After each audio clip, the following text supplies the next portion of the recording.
Hi everyone, আসসালামু আলাইকুম। কি দেখে লোভ লাগছে? লোভ লাগবেই তো, গাছের টাটকা ফল এগুলা দেখে তো লোভ লাগার কথা। আর আপনারা কি করবেন? ঘরের ভিতরে হাত পা গুটিয়ে বসে বসে ভাইয়ারা ফ্রি ফায়ার আর নানান ধরনের গেমস খেলবেন, আর আপুরা সিরিয়াল দেখবেন।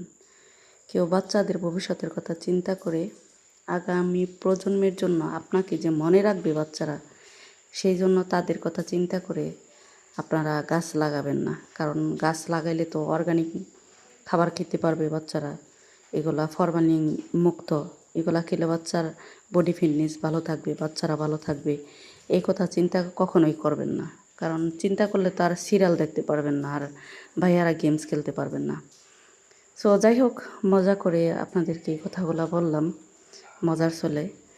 কিন্তু যে যাই করেন, সব কিছুর পাশাপাশি বাচ্চাদের কথাটা মাথায় রেখে যার যার দেশের বাড়িতে, নিজ গ্রামে, নানান জায়গায় বা মাঠে খামারে, যেখানে যার জায়গা আছে একটু একটু নানা ধরনের ফল গাছ লাগাবেন।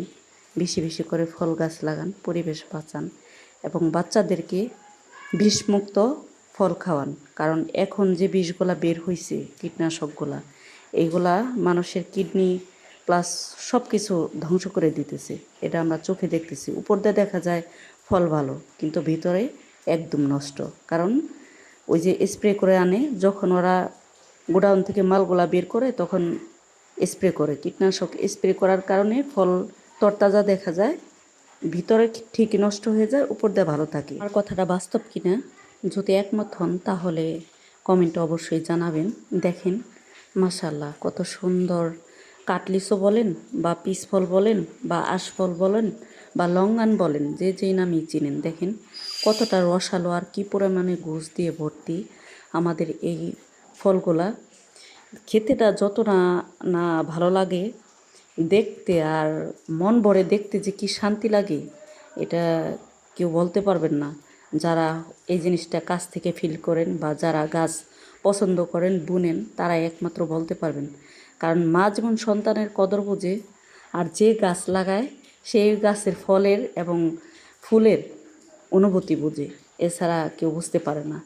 তো সবাই ভালো থাকবেন, সুস্থ থাকবেন। আমার ভিডিওগুলো যদি আপনাদের ভালো লেগে থাকে অবশ্যই অবশ্যই বাসায় একটা করে গাছ লাগাবেন আর বাচ্চাদেরকে বিষমুক্ত ফল খাওয়াবেন। মাশাআল্লাহ কতগুলা ফল, সবাই মাশাআল্লাহ বলবেন।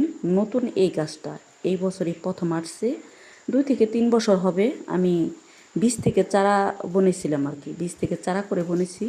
সেই গাছে 2 থেকে 3 বছর পর মাশাআল্লাহ আলহামদুলিল্লাহ, এক কথায় চোখের শান্তি আর খেয়ে দেখার অনুভূতি আপনাদের বলে বোঝানোর ভাষা নেই।